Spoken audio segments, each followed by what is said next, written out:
You know, a pina colada has just a little touch of sweetness in the flavor, right? Which is what we love about pina coladas. I do love a pina colada. You know what else adds a little bit of sweetness to any beverage? What's Splenda. that?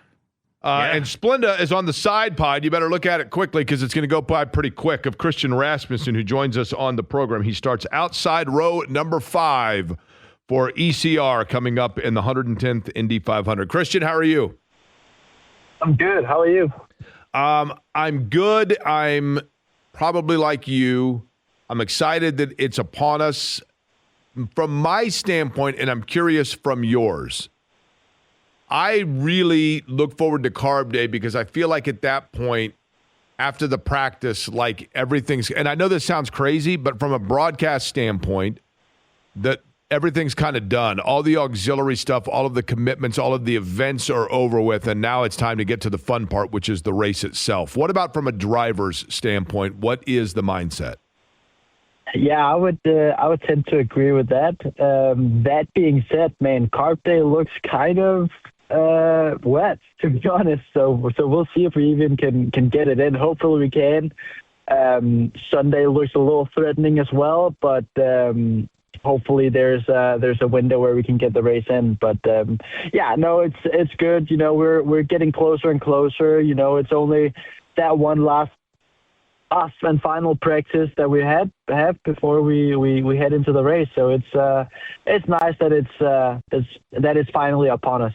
You know, you have run this race twice. You made up 12 spots in both races. You have brought the car home higher than where it was that you finished twice in both of your races. What have you learned in your first 2 Indy 500s that you feel like now for the first time you can truly apply to the race? I think for me, it's just about, going into the weekend, knowing a little bit more what to expect. I think the biggest change for me this year was just having a better idea of what I want of both the qualifying car and the race car, which I feel like you can just kind of go a little bit more structured and focused towards that end goal of the car that you want.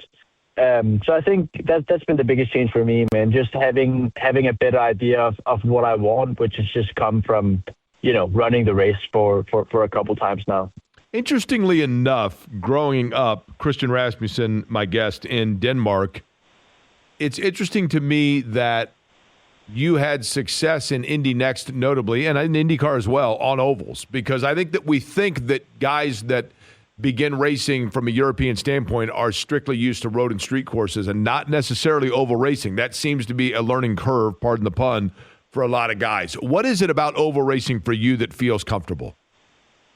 Yeah, I think part of that too is I think a lot of people obviously see that I am from Europe, but I'm kind of a special case when it comes to that. I did all of my junior categories here in the States, so I got introduced to ovals from pretty entry level stuff. So I did USF 2000 for a couple of years where we did IRP.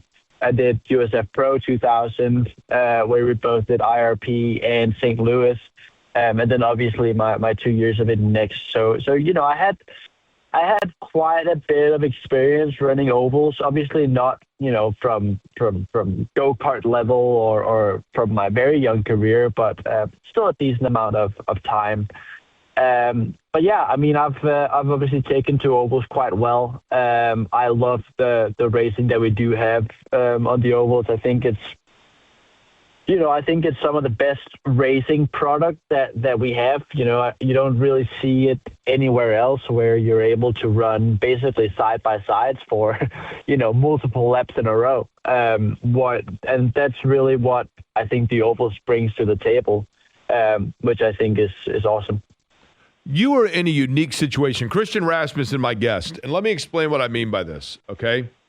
You're starting in row number 5. Now, it's my assumption, Christian, and I don't want to misspeak here, but your countryman, Christian Lundgaard, I know you guys are on different teams, but it's my understanding the two of you guys know each other pretty well and are buddies. Is that fair to say about Christian Lundgaard? Yeah, I think that's fair to say. Okay, so you got Christian Lundgaard, who's going to be right behind you when the green flag flies. You're beside Castro Neves, who knows his way around this place as well as anybody, and you've got your he's done it a time or two. That's and you got Ed. I mean, your owner and your teammate right there in your row as well. Do you talk to those guys at all before the race, just about kind of what to expect? What is the protocol for drivers going into the race itself in terms of those you're starting near?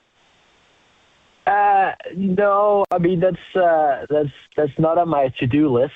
Obviously, I talk to Ed all the time, but whenever the green flag flies, I mean there is 32 variables that even though they set one thing, something changes in front of them, which changes the whole approach. So you can plan as much as you want, but that plan goes out the window real quick when stuff happens, So, yeah, I mean, you can like I said, you can have a general plan, but it's not really worth very much. I don't have any plans on talking to those guys. Obviously, all of us have the same goal, which is first of all survive lap one, and second of all survive for the rest of the race. So, yeah, we'll just see how it goes. Okay, I had one driver, and you tell me if this is, and I got a feeling, Christian Rasmussen, I mean, one of the things about you, I remember in your rookie year, during, I think it was Carb Day, and I got on the intercom. I'm up there. I'm one of the people that calls the turns for the radio. And so I got on the intercom, and I think it was Nick Yeoman or one of us said, we're like, Rasmussen's fast. Like, this guy's fearless. You could just see it, right? So I think your style is to go for it. But I've had one driver, a veteran driver, tell me that on the opening lap, they're like, hey, we qualified in an order for a reason, and if you qualified one spot in front of me, then for the opening lap, you have earned that right for me to just fall in line here. Is there some truth to that, or is that, no, you got to go for it? I have never heard that in my life. Okay. You got to go for it then, right? Yeah, that's my approach. Okay. Now, you are just behind, directly in front of you is Takuma Sato. And I love Takuma Sato, and I got all the respect in the world for Takuma Sato. But he is absolutely no attack, no chance. And I think Takuma Sato can be the hardest to predict when and where he's going to go. Do you think about that sort of a thing being behind him? Like I said before, it's race car drivers are erratic. I don't think most of us know what we're gonna do anyways before going into the race like that, because there's so many variables, there's so many moving parts that it's just impossible to plan for. And I feel like a lot of the times you're driving your race car off of instinct anyway. So it's just one of those things that it's just kind of, we'll see what opens up on the lap.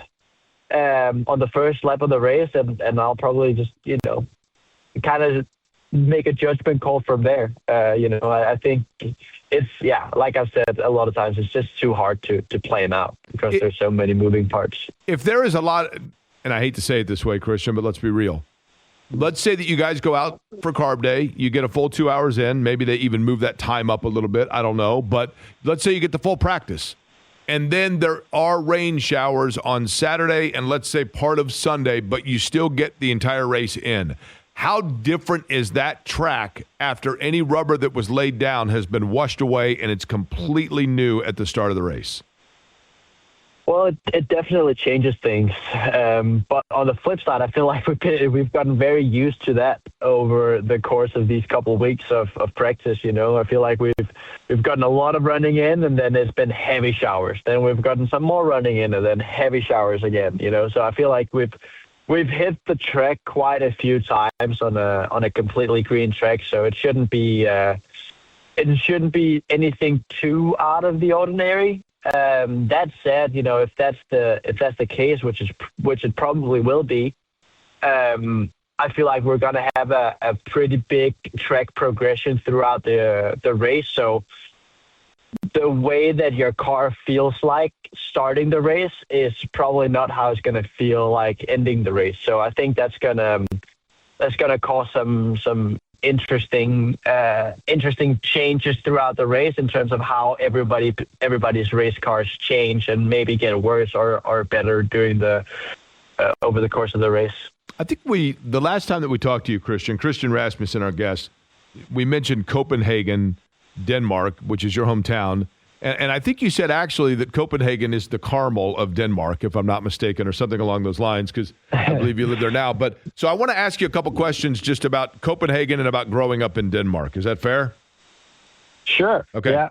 First, I'd like to know this. We did this the other day with Timika Harchik and had fun with it. Give me a couple of musical acts in Denmark that you listen to, that like you and your guys growing up listen to all the time, that you've always enjoyed, but they're not necessarily mainstream in the U.S. So my Danish, my favorite Danish artist is probably a guy called LOC. He's a rapper, hip hop artist. And he was very big in late 90s, early 2000s. Okay. I listen a lot to him. I listen to a lot of Neon, which is another one. But I think a lot of the Danish rap artists from that early 2000s era are pretty good. So Danish rap artists. Now, this is obviously all. Can you say something real quick in your native language? And I would say don't swear, but I don't know that the FCC will know any different. But can you just say a simple statement in Danish and then see if I can figure out what you're saying? Ja, mit navn er Christian. Jeg gør klar den her uge til at køre Indy 500. Yeah, I totally agree with that. So basically what you said is I'm on the radio answering questions about the Indy 500. No, I said, hello, my name is Christian, and this week I'm getting ready to run the Indianapolis 500. That's pretty cool. Okay, now fairly close. You began speaking English at what age? Because clearly you're beyond fluent. I would say, pretty early on. When did we get it in school? Maybe third grade. But we always had, growing up, we always had English-speaking nannies. So obviously I've always been around English-speaking people for a long time. Did you ever have a crush on your nanny, like in middle school or anything like that? No, I did not. How many languages do you speak? I would say two, English and Danish, and then very limited German. We had German in school, but I don't think I could hold a full conversation. Still impressive. It's very impressive. If you win the Indy 500 and you get the swig of milk, and then you go home and the dust is settled and you've done all the interviews and you've done everything with it, and you're getting ready to go into this crazy week of requirements and then also getting ready for Detroit, and you say to yourself, I just want a meal that is my favorite Danish meal to feel like I'm just back home again. What is Danish cuisine? I would say probably for celebration, I would say a jordbærkage, which is basically just a strawberry cake. But man, they're so good. It's definitely my guilty pleasure, or whatever you can call it. Okay, what's the name of that again? Jordbærkage? Jordbærkage. Jordbærkage. Just directly translated to strawberry cake. Okay, so strawberry shortcake, and then that goes well with milk. Get a little Splenda on top of it, and you're totally in business, right? There you go. Yeah, and you're going to be up eating it all night. Enough. You're tired, so in the morning you get some Java House to wake back up, and now you're good, right? So this is all good. Right. We've got this all figured out, right. Christian. What is the schedule like between now? How much sleep will you get between now and the race itself? What is the actual, aside from the drivers meeting, the parade, and carb day, what sort of things do you have going on prior to the race? Well, so currently I'm headed to the Walmart on 86th Street, close to Michigan Road, for an appearance. So I'll be there starting 2:30 and going forward. So if anyone want to come say hi, come do that. Then we are out in Fishers tonight at the Java House for a cafe visit. Tomorrow we've got some photos, media, another Walmart appearance. Friday we got some the driver meeting. We got pit stop competition, some more stuff out at the track, and then Saturday obviously we have the parade, which is going to be fun, and then the race Sunday. So a few things to attend to, but not too bad, and definitely will try to get as much sleep in as I can. Okay, so here we go. We've got this just for you, Christian, and my understanding is this guy's a foul mouth, so my understanding is we had to search far, needle in a haystack to find the clean variation, but here we go. That is, I know that song. It's not LOC. So you're familiar with this song? No, that's not LOC? No, wrong artist. It says featuring LOC, Christian. Oh, featuring. Oh, okay, fair enough, fair enough. He makes a cameo in this, apparently. Yeah, it's not an original. So, but yeah, it's different Potty Mouse. You're wrong. You're right about that. Is it? No, are they English lyrics? Because I think we can swear in Danish on this show. I don't think anybody would know the difference, right? No, We'd be safe there. Yeah, Danish lyrics. I mean, I think 90s gangster rap, just in Danish. Are there gangs? Are there gangs in Denmark? Sure. Yeah. I mean, yeah, there is. Okay. Okay. Here we go. We got one more. Is that right, Caleb? Yeah, that's the one. That's a good one. Okay. This guy sounds like a tough guy, doesn't he? That guy sounds gangster, is what he sounds. Right. Okay. All right. Man, he tries to be. From the mean streets of Copenhagen. That's LOC. All right, Christian. Again, 2:30 today. Tell me where you're going to be at 2:30. Walmart on 86th in Michigan. Yep, that's right. Okay, and then Java House in Fishers, which is a great location. That's later today at the Java House, you said? Yes, that is at, when are we going to be out there for, drum roll, 5:30 to 6:30. 5:30 to 6:30. All right. Christian, we wish you the very best, man. I know that you have been really good to this radio station. We certainly have enjoyed having you on, starting 15th in the Indy 500.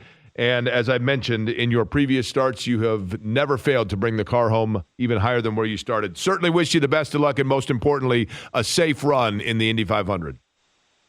Yeah, I appreciate it. Thanks, man. Christian Rasmussen joining us on the program.